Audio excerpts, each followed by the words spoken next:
I want to talk a little bit about how God keeps us, how He keeps us, how He keeps us like a child, which is the greatest in the kingdom.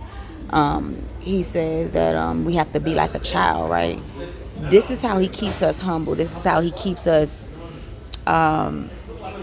needing, right? Needing and wanting Him, nursing at His side. This is how He keeps us connected to the vine, so that we continue to bear fruit for His glory. There's a scripture in the Bible that says they didn't have too little, and the ones that had didn't have too much. So the ones who didn't have too little, and the ones who did have didn't have too much. God keeps us right there. He keeps us in that space where we're always content. But not only that, He keeps us where we have, but we always have to get Him in order to keep having. Like, we have to stay with God in order to keep receiving, if you understand what I'm trying to say. So a lot of the times when God is processing you, it's like you don't know what He's doing. Like, it's not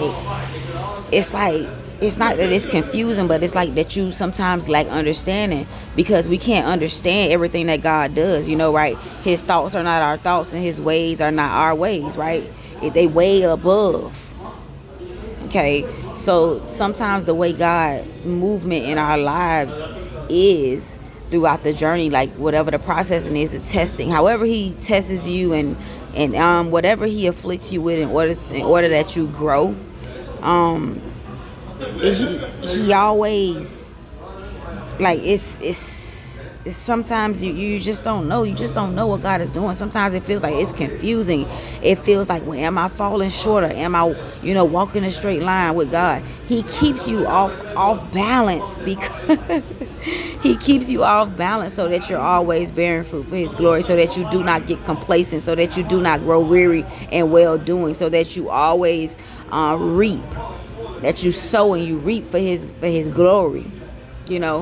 So this is God's movement, or God's way of processing us. This is how God keeps us. This is how He keeps us. He keeps us right where He needs us to be. All right, so let God keep you, because He is a keeper.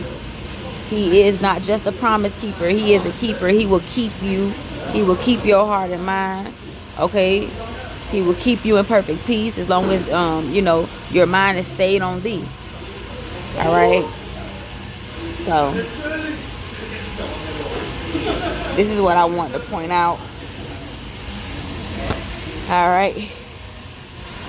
Be blessed.